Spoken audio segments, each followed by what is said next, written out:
octubre de 1949. China deja atrás su pasado.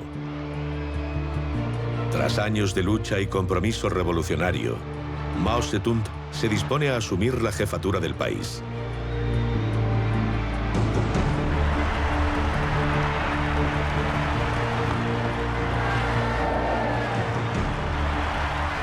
En la capital, su proclamación es esperada con fervor.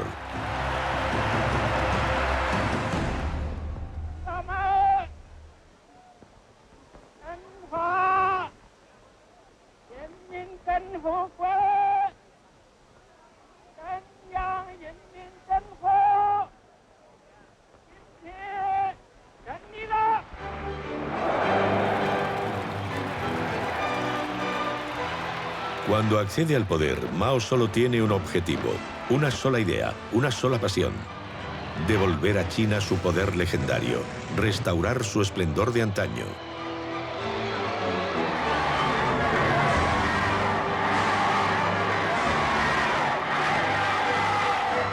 El llamado Reino Medio lanza un mensaje al mundo. Acaba de comenzar el año cero de la China moderna.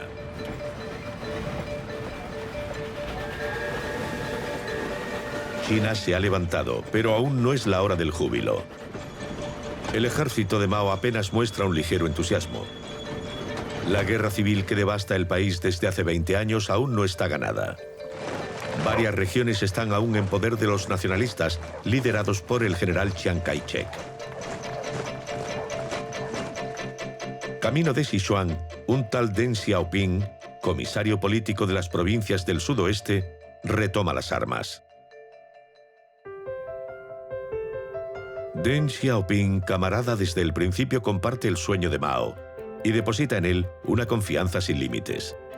Aún no es más que un mando de segundo rango, su influencia es insignificante, pero su destino le llevará a transformar China seguramente más que su mentor. De momento su misión es apoderarse de las grandes ciudades en las que se atrincheran las últimas tropas enemigas. Debe masacrarlas sin piedad.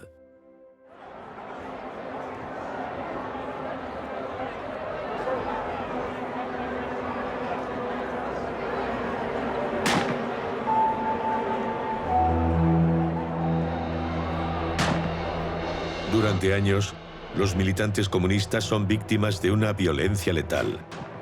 El adversario no da tregua y los hostiga sin piedad. En vano, ya que los soldados de Mao se imponen en todas partes sin desmayo. Vencido, Chiang Kai-shek busca refugio en la isla de Taiwán, seguido por 2 millones de partidarios. Para Deng Xiaoping y sus camaradas del partido, la victoria es total. Desde la primavera de 1950, China continental queda en manos de Mao. En pocos días, hace tabla rasa del pasado. Todo lo que evoca el antiguo régimen es destruido sistemáticamente. Para 450 millones de chinos, se anuncia una nueva era rica en esperanzas y progreso.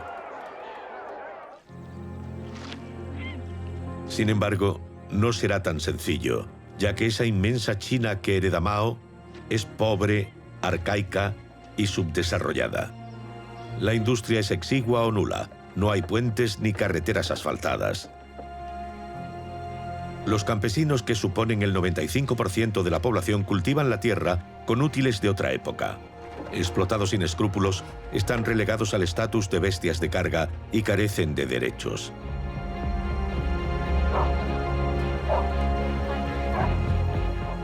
Para obtener su apoyo, Mao les ha prometido la tierra, y él tiene palabra. Enseguida se señala al enemigo.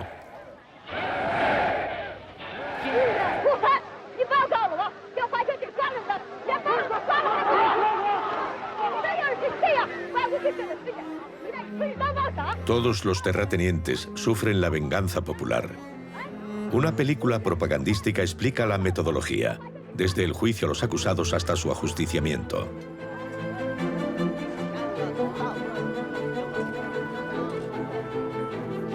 Los propios aldeanos llevan a cabo las ejecuciones. Mao afirmó: siempre hay que contar con las manos desnudas de los campesinos para unirlas al nuevo orden revolucionario.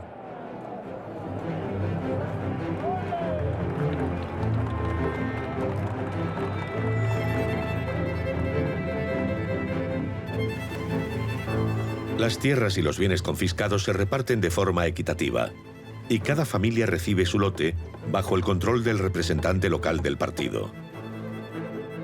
Lejos de las cámaras, el fiel Deng Xiaoping supervisa cientos de expropiaciones, sin escrúpulos. Cuando concluye la reforma agraria, se ha forjado una alianza inquebrantable entre los campesinos y Mao Zedong. Para estimular este vínculo, el Partido Comunista no escatima esfuerzos. Mao declara: nosotros los comunistas somos como semillas y el pueblo es la tierra. Donde quiera que vayamos, hemos de unir al pueblo, echar raíces y florecer. En un abrir y cerrar de ojos, 19 millones de militantes se reparten por el país, un territorio tan extenso como el de Estados Unidos. Se ocupa cada pueblo, cada ciudad, cada barrio. Los agentes para difundir su palabra y velar por su aplicación ocupan sus puestos. Y es que Mao quiere llevar a China a la grandeza a su manera, con autoridad. Comienza por aislarla del resto del mundo. Como todos sus compatriotas, Mao se ha sentido profundamente humillado por un siglo de ocupación extranjera. Desde mediados del siglo XIX, China estaba bajo el régimen de las concesiones impuesto por los occidentales que la habían desmembrado. Europa y Estados Unidos habían llenado sus arcas con sus riquezas. Habían saqueado, despreciado y corrompido a los chinos. Solo una minoría ha sacado provecho y se ha enriquecido. El antiguo imperio chino tiene sed de venganza. Mao está decidido a proteger a su país del expolio y de toda influencia externa. Sueña con la autarquía. China se cierra.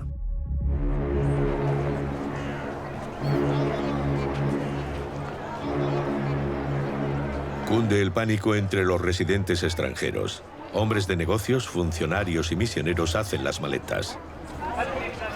Hasta el último de ellos saldrá de China en estampida. No volverán pronto.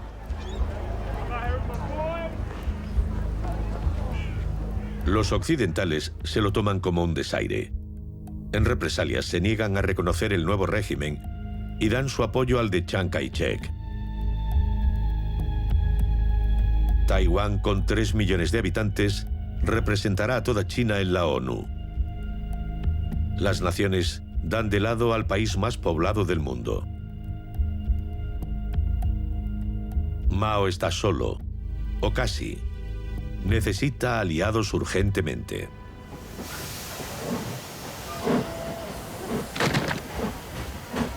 El autárquico Mao se sacrifica.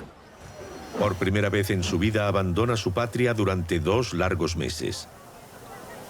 Para la ocasión cambia su perenne gorra por un gorro de piel. Nada más llegar pronuncia unas palabras destinadas a ganarse la confianza de los soviéticos.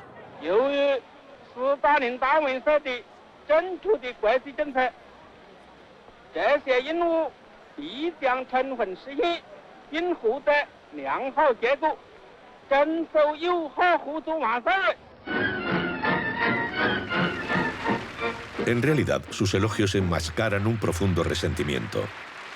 Mao desconfía de Stalin, con cuyo apoyo no contó durante la guerra civil, y sobre todo, depender de la URSS hiere su orgullo. Para él, que anhelaba transformar China solo con sus propias fuerzas, es un trago amargo. El 14 de febrero de 1950 se firma un tratado de alianza. Está todo hablado. La nueva China comenzará a progresar, pero de acuerdo con el modelo y la metodología aprobados por Moscú.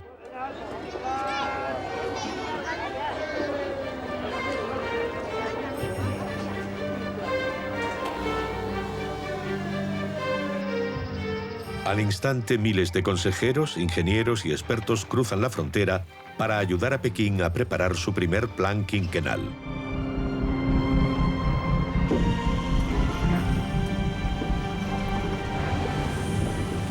En el corazón del proyecto, un centenar de fábricas colosales de industria pesada. La siderurgia, la metalurgia y la minería son los sectores privilegiados. China se equipa.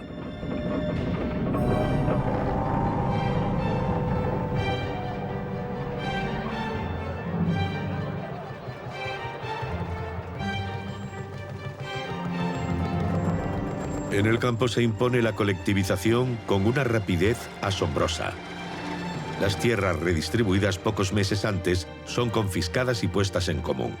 La gran cooperativa estatal se vuelve el modelo a seguir. La pequeña explotación familiar desaparece. Casi 400 millones de campesinos chinos se convierten en asalariados del Estado. Y Mao, que antaño fue campesino, pasa a ser su patrón. La metamorfosis de la economía china ha comenzado.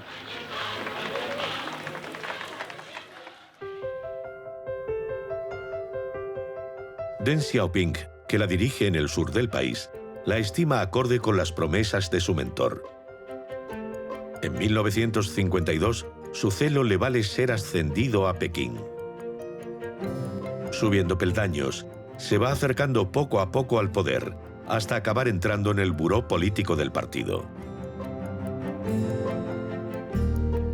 Toma parte en grandes decisiones bajo el control permanente del gran líder en persona. En apariencia son totalmente opuestos, empezando por el tamaño. Mao es un gigante de 1,86 m frente al 1,48 m de su discípulo. Poeta en ratos libres, Mao tiene un espíritu versátil y desordenado. Deng es un hombre tranquilo con gran capacidad de trabajo, amante de los números y los informes. Pero se complementan. Mao aprecia la docilidad y la agudeza de Deng. Por su parte, este profesa a su ídolo una lealtad sin límites.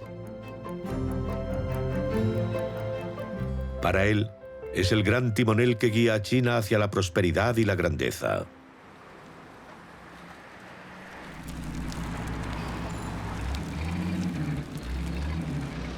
Es entonces cuando Mao pone en marcha uno de sus grandes proyectos.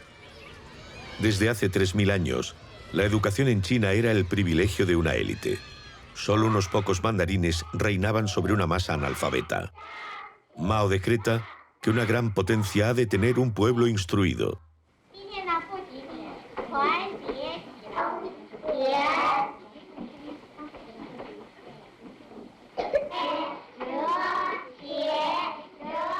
De la noche a la mañana, toda la juventud china ocupa los pupitres escolares.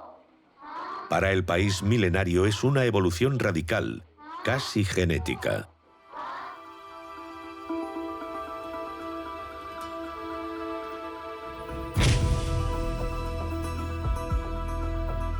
Entusiasmado con sus primeras reformas, el gran líder proclama: en el año 2001, que marcará el comienzo del siglo XXI, China se habrá convertido en una gran nación socialista industrializada. En 1956, su autoridad está en su apogeo. Anteriormente cuestionado por algunos camaradas, ahora es intocable. Jefe del Estado, presidente del partido, presidente de su comisión militar, su poder es ilimitado y su palabra es ley.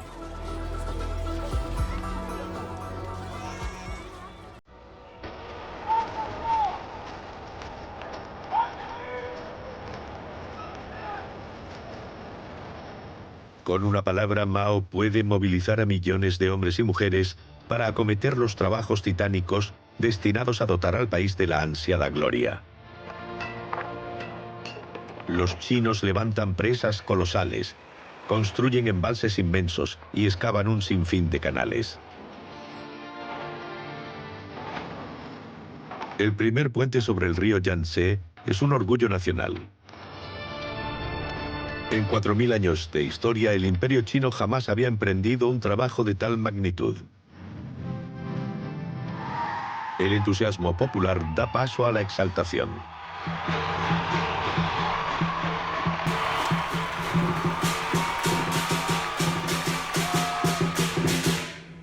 Eufórico, Mao pierde el sentido de la medida. Pero esa adulación de las masas encubre una oscura realidad. China vive bajo un régimen de terror. Los opositores, reales o supuestos, ingresan en campos de trabajo. Transformados en esclavos, se les somete a un lavado de cerebro para despojarlos de toda disidencia.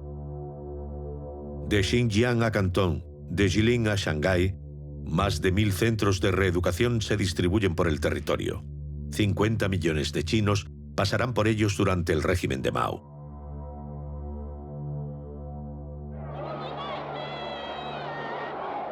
A esa espada de Damocles que pende sobre todos los tentados por la disidencia, se añade el arma de las campañas puntuales de represión.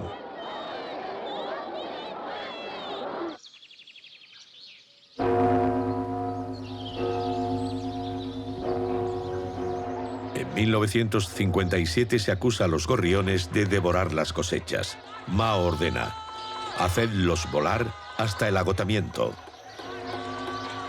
Y el pueblo entero obedece.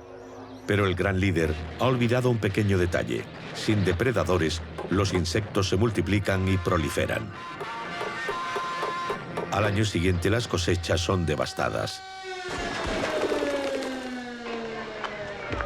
El partido filma sin rubor la horrible matanza, pero apaga sus cámaras cuando millones de chinos, acusados de amenazar a la revolución, son perseguidos, encarcelados, deportados y masacrados como animales dañinos durante 5 campañas letales desatadas entre 1950 y 1960. Deng Xiaoping, una vez admitido en las esferas del poder, fue uno de los agentes esenciales, sin reticencia.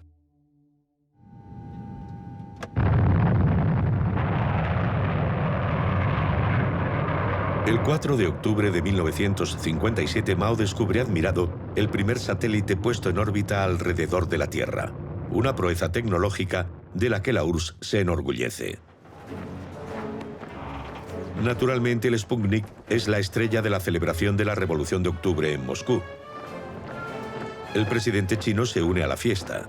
El sucesor de Stalin le ha ofrecido el sitio de honor a su lado. Deng Xiaoping, también presente, se entusiasma mientras que Mao se muestra más reservado. Y con razón. En el desfile no hay ningún retrato de Stalin. Khrushchev, que acaba de hacer públicos los crímenes del dictador, los ha prohibido. A Mao no le gusta. Si la crítica se ensaña hoy con Stalin, mañana podría caer sobre él. Además, los éxitos de la Unión Soviética le exasperan. Ponen de relieve la debilidad de China y su dependencia del Kremlin.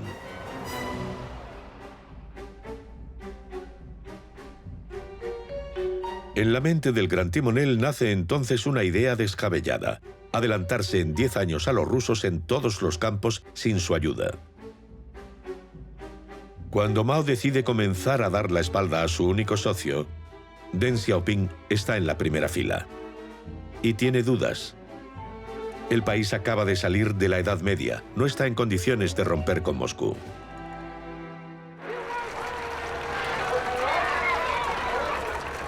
Pero Mao se obceca.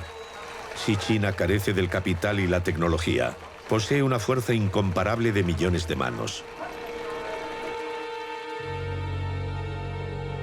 La primavera de 1958, el líder comunista lanza una campaña de proporciones sin igual para satisfacer su obsesión: el gran salto adelante. De un día para otro, la población china se militariza. Todos los campesinos son reclutados en brigadas de producción, reagrupados en comunas populares. Trabajan a un ritmo frenético bajo el celoso control del partido. La Comuna Popular se hace cargo de sus integrantes desde la cuna hasta la tumba. Se prohíben las comidas en familia.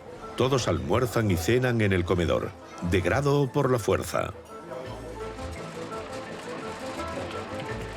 Mao pretende producir el doble de acero que el Reino Unido en 5 años. De inmediato se ordena a los chinos entregar hasta el más ínfimo trozo de chatarra: barreños, herramientas, tijeras, todo vale. Para su fundición, Mao aconseja emplear los antiguos hornos de herrería de los pueblos y construir más. En toda China se multiplican los altos hornos improvisados. Para cumplir sus objetivos, los cuadros locales del partido fustigan a la población. Los campesinos trabajan día y noche desatendiendo sus tierras, se descuidan las siembras y se pierden. El acero obtenido es tan mediocre que raramente es utilizable.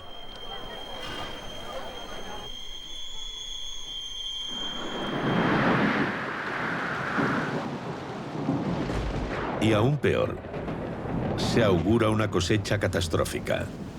La hambruna acecha, para gran preocupación de muchos dirigentes. Un hombre se alza contra las medidas del presidente Mao. Peng Dehuai, ministro de Defensa. Le hace notar su error, pero sale mal parado. Mao, que no aprecia las críticas, se pone hecho una furia. Manifiesta: más vale ser rojo que experto.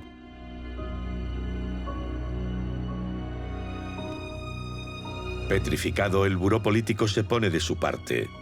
Peng Dehuai es liquidado políticamente. Deng Xiaoping, ausente ese día, no participa personalmente en su linchamiento. Pero calla sus dudas y, como el resto, no contradice a su líder. Se arrepentirá toda su vida. Y el gran salto adelante continúa sin trabas. Como se auguraba, la cosecha de 1959 es desastrosa. Los 2 años siguientes, los caprichos del clima se abaten sobre un país debilitado y desorganizado. En el verano de 1961 reina la hambruna, la de verdad. De 15 a 35 millones de chinos mueren trágicamente. China ha levantado un muro infranqueable y el régimen impone una censura férrea. Tendrán que pasar 20 años para que la triste verdad salga a la luz. En ese momento, la estrella roja de Mao palidece. En esos inicios de los años 60, China agoniza. Las promesas de poder y gloria han caído en saco roto. El gran líder ha fracasado, el ídolo cae de su pedestal. Criticado por sus compañeros, Mao acepta reconocer sus errores por una sola vez, la única en su vida. Aparentemente nada cambia. El gran timonel sigue en el puente y sus camaradas continúan aplaudiéndolo. Pero entre bastidores, Deng Xiaoping no es tan entusiasta. Mao le preocupa, se ha vuelto imprevisible. Como sus camaradas del partido, prefiere apoyar a Liu Shaoqi, un hombre más razonable. Mao hace el amago de ceder, deja la presidencia de la República en manos de quien concentra más votos. Es una falsa retirada que no engaña a nadie, ya que conserva el verdadero poder, la presidencia del partido. Deng Xiaoping se mantiene prudente. Sabe que Mao no ha dicho aún su última palabra.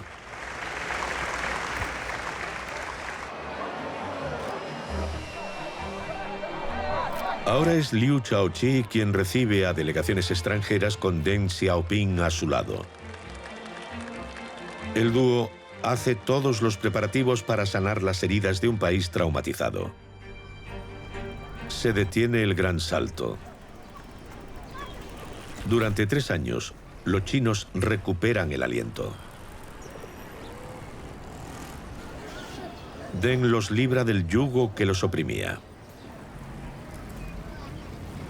Permite a los campesinos explotar parcelas individuales y las cosechas aumentan. Autoriza la existencia de mercados libres y el abastecimiento mejora. En el día a día, la vida recupera un poco de esa dulzura que tanta falta hacía. Los domingos, los chinos recuperan la tradición de reunirse en familia y también frecuentan las librerías, ya que ahora saben leer.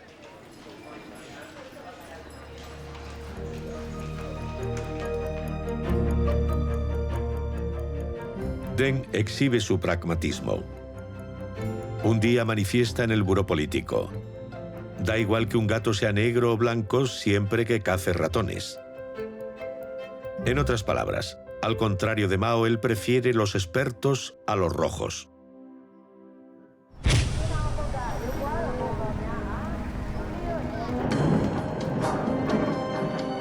Durante ese tiempo, el expresidente no ha renunciado a la vida política. Todo lo contrario, recorre el país de un extremo a otro en su tren personal. En las ciudades que escaparon al desastre del gran salto adelante, su aura sigue intacta entre la juventud.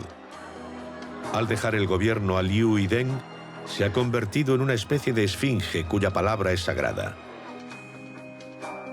El fracaso del gran salto le ha hecho renunciar temporalmente a las promesas de poder hechas a los chinos. Ahora tiene otra obsesión: que Pekín sustituya a Moscú en el corazón y la mente de los revolucionarios de todo el mundo. Y para lograrlo tiene un plan.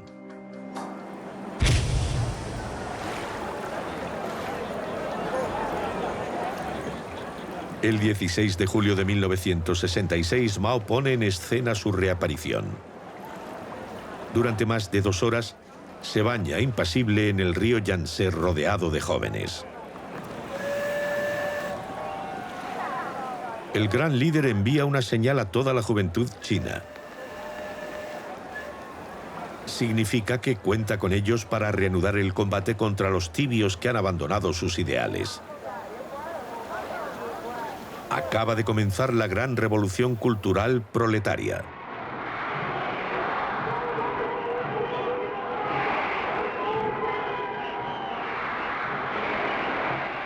Millones de ingenuos estudiantes de todos los niveles se alistan en masa en una nueva organización: los Guardias Rojos. Mao los convertirá en un arma de destrucción masiva.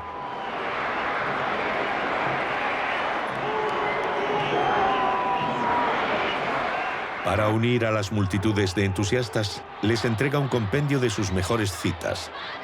El pequeño libro rojo se convierte en la Biblia de los Guardias Rojos. Mao los halaga.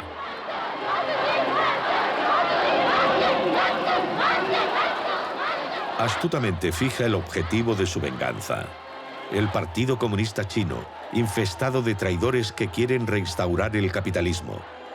Hay que desenmascararlos.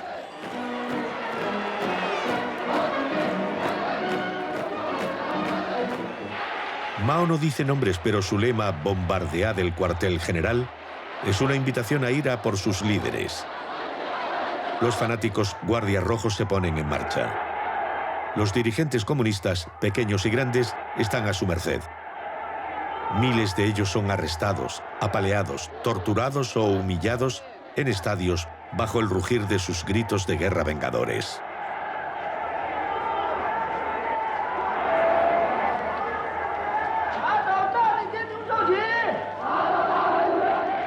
Las 2 mayores autoridades del país caen de inmediato.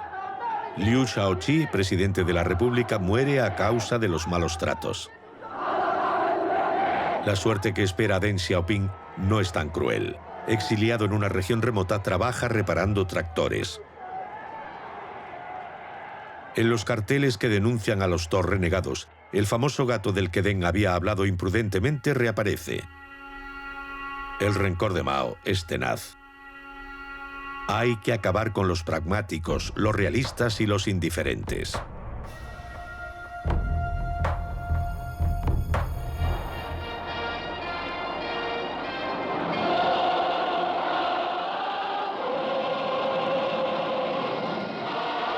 Toda China se ve sacudida por las convulsiones y el desconcierto que Mao fomenta. Un caos que le permite volver al poder. En el extranjero, las imágenes de este gurú rodeado de multitudes en éxtasis lo convierten en un icono pop.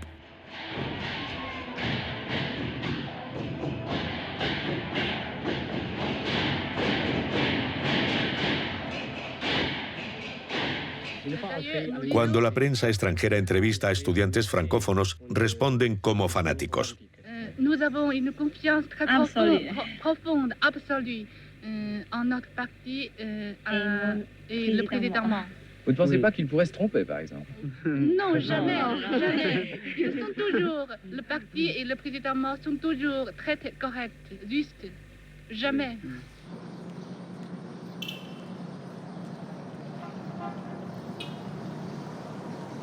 7 años después, la revolución cultural está inmóvil.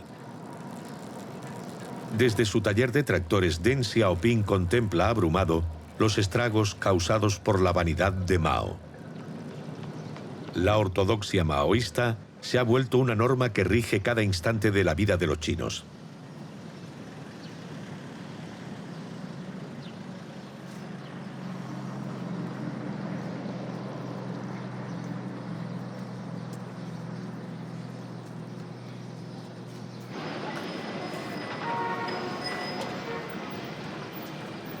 Las citas de Mao son omnipresentes.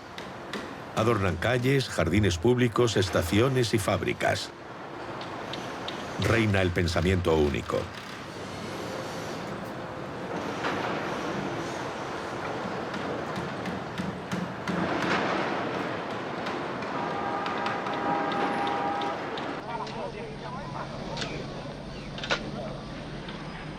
Y sin embargo, los escasos visitantes occidentales autorizados a entrar en China, la mayoría simpatizantes, se emocionan. Por fin los camaradas chinos han cumplido las promesas del comunismo. La perfecta igualdad de clases, salarios y sexos es una realidad, dicen.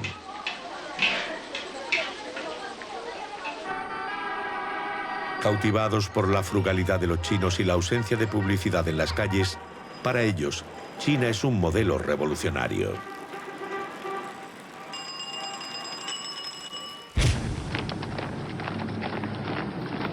Pero en realidad, bajo esa fachada optimista, China está sumida en el caos.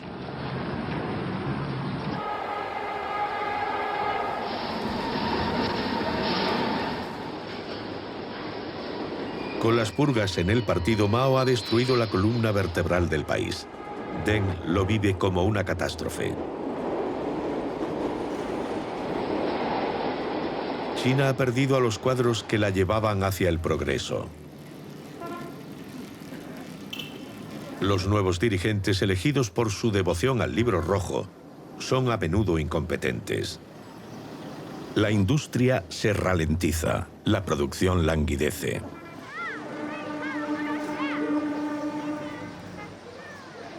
Y sobre todo, la materia gris brilla por su ausencia. Las universidades pasan 3 años cerradas.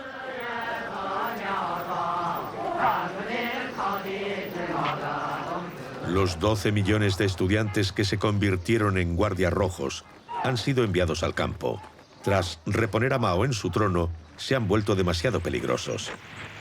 Mao siempre ha desconfiado de los intelectuales, los instruidos y los expertos. Así que prefiere librarse de ellos.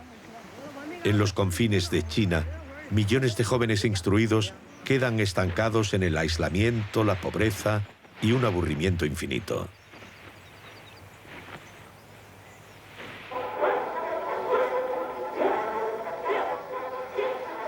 En las ciudades, la apatía también se adueña de la población. La euforia del inicio ha dejado paso a la resignación. Pese a todos los esfuerzos, la grandeza y el esplendor tan anhelados quedan cada día más lejos.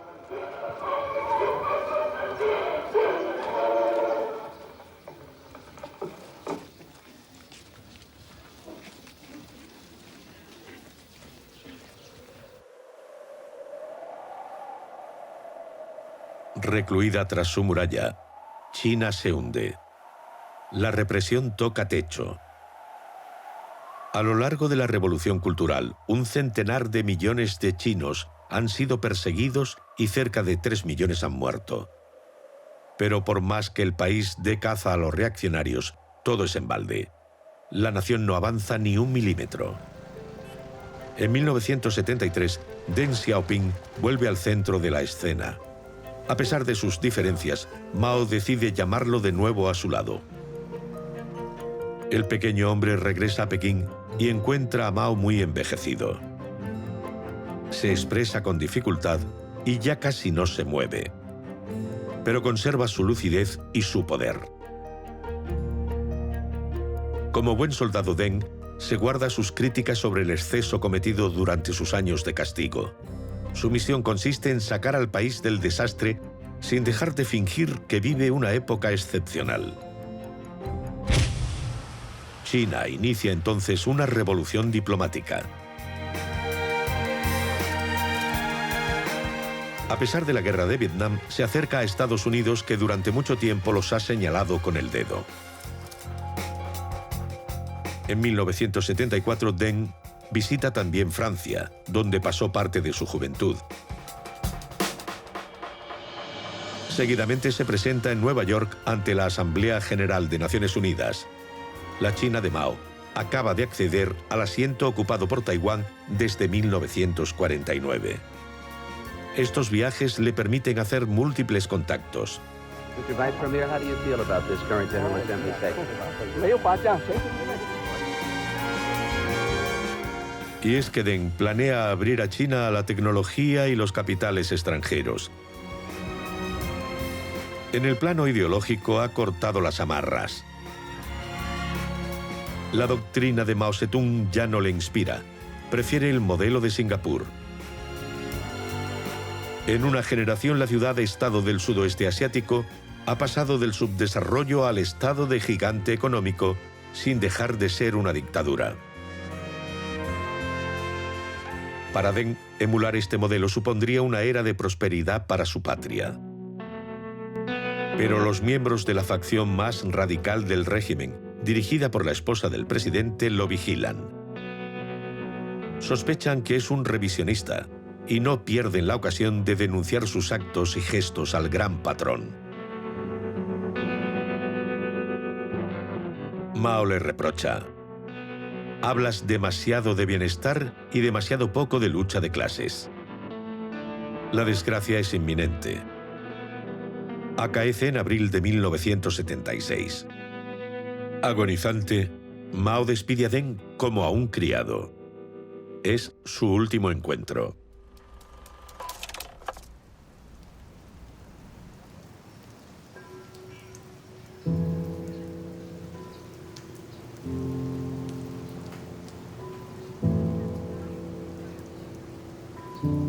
El 9 de septiembre de 1976, el gran timonel se apaga. La radio emite música fúnebre. Las autoridades la interrumpen regularmente para arrojar el nombre de Deng Xiaoping a la muchedumbre apesadumbrada. Acusado de querer dilapidar el legado de Mao, Deng siente tristeza y rencor a partes iguales. Su mentor no ha cumplido sus promesas.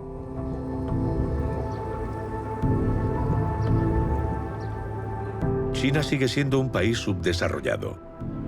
Su peso industrial, cultural y tecnológico es insignificante. Su esplendor y su grandeza son una utopía. Y contrariamente a la propaganda, Mao no ha dado un cuenco de arroz a cada chino. Muchos siguen pasando hambre. Deng espera su momento para dar por fin a China un impulso de verdad.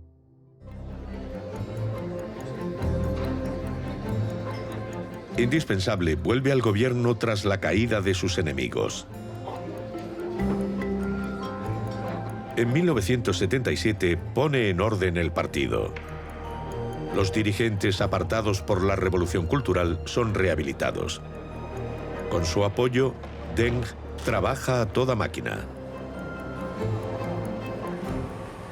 A finales de 1978 todo se acelera.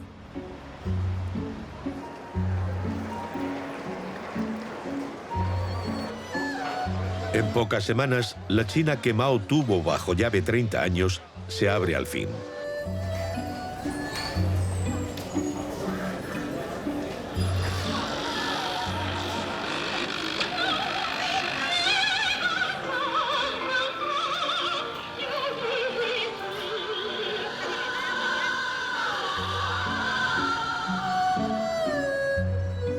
Boquiabiertos, los chinos descubren de un día para otro placeres que llevaban mucho tiempo prohibidos. Vientos de libertad soplan por todo el país. China sale de su aislamiento.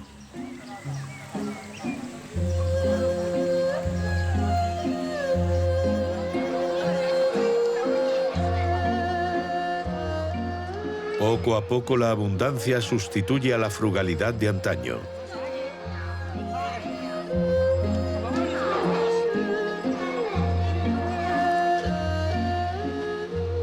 Comienza a despertar la producción destinada a la exportación. Pero no es más que el inicio. Pronto la liberalización impuesta por Deng actúa como un catalizador que estimula la energía de todos los chinos. La juventud, hasta entonces duramente oprimida, recupera la voz. Maintenant, nous croyons à l'efficacité. Autrefois, nous étudions la politique, mais nous n'avons pas appris beaucoup de choses, en effet. Vous êtes content de l'ouverture de votre pays? Bien sûr, nous sommes très contents. Surtout pour nous, nous sommes les étudiants qui apprennent la langue étrangère, n'est-ce pas? Est-ce qu'on aurait pu avoir une discussion comme ça il y a 2 ans? À ce moment-là, non, c'est impossible. Maintenant, nous avons plus de liberté de parler tout ce que nous pensons, n'est-ce pas? C'est ça. En disant c'est impossible. Il y a 2 ans, c'était impossible. C'est impossible. Los campesinos chinos abandonan el colectivismo. Son animados a enriquecerse, a innovar, a exportar. Y para que China obtenga al fin el estatus de potencia económica, Deng rechaza de una vez por todas la idea de que debe contar solo con sus propias fuerzas y asume decididamente la ruptura.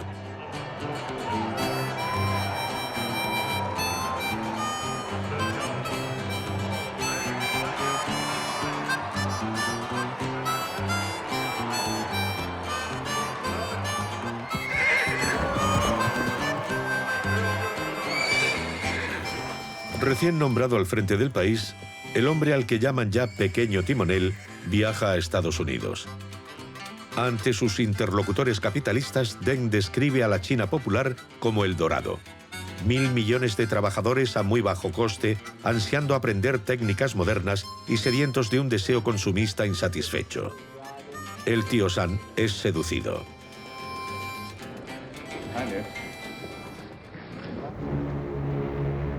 En 1979, China comienza su aprendizaje. Como carece de experiencia en los negocios, Deng autoriza la implantación de las primeras empresas mixtas. Los chinos aprenden los usos y costumbres del comercio internacional.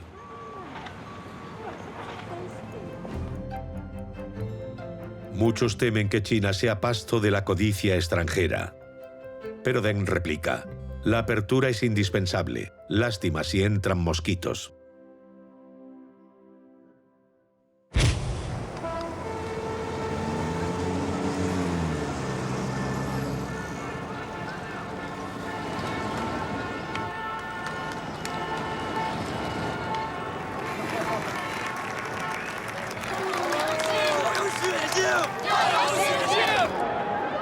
Diez años después, la China de Deng Xiaoping prevalece sobre la de Mao. En 1989 su retrato aún campea en la plaza de Tiananmen, pero no impresiona a los miles de estudiantes que la ocupan para exigir la democracia. La prensa extranjera no pierde detalle.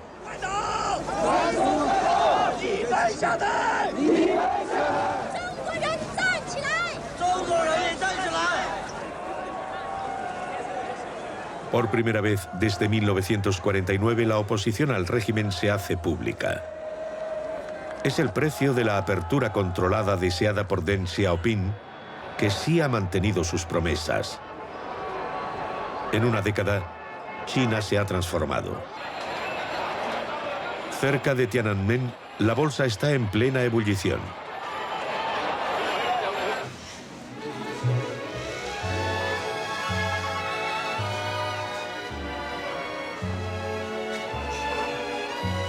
Para honrar a sus primeros millonarios se erigen palacios suntuosos de ostentoso lujo. La China roja se ha enriquecido considerablemente. Su clase media no deja de crecer y el Made in China empieza a conquistar el mundo entero. Poco a poco, China se convierte en el taller del mundo.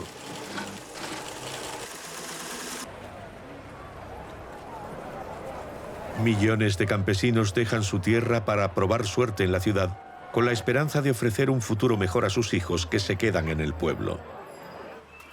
Progresivamente, la sociedad tradicional china desaparece.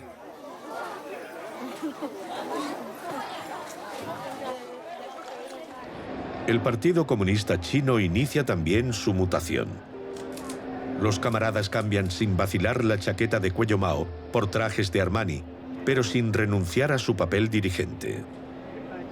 Apoyan a Deng Xiaoping cuando decide enviar los tanques contra los manifestantes de la plaza de Tiananmen.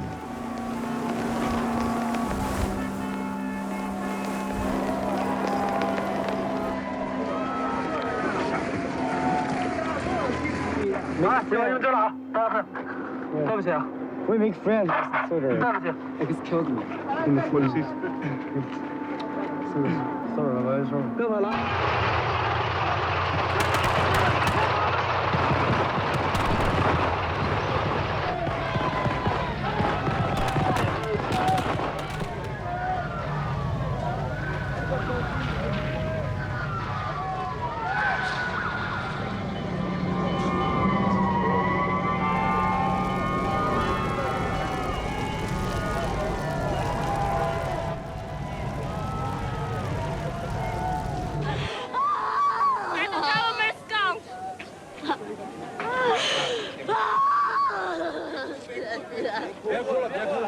The China will no future. It is a black future for China.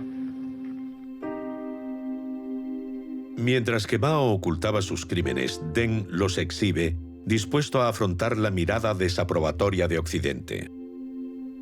Ha sacado a China de su aislamiento, pero quiere que el partido siga siendo el amo. Esta paradoja es su legado.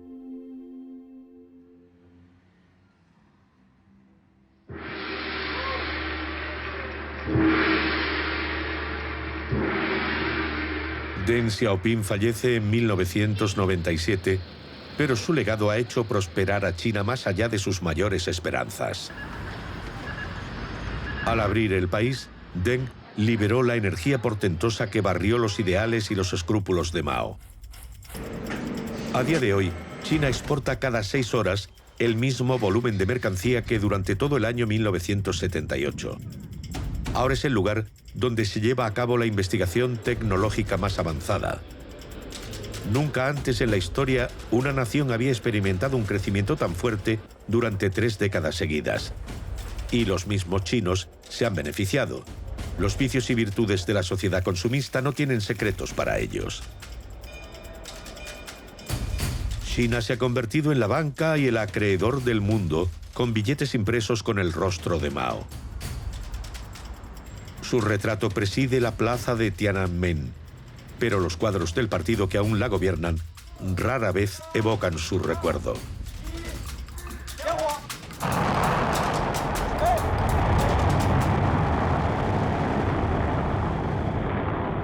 El concepto de economía de mercado socialista aparece en la Constitución, pero China se ha convertido en una potencia capitalista cuya influencia se ha impuesto. Es la paradoja suprema que se debe a Deng Xiaoping. Mao había jurado elevar a China al nivel de las grandes potencias, pero fue Deng quien cumplió esa promesa.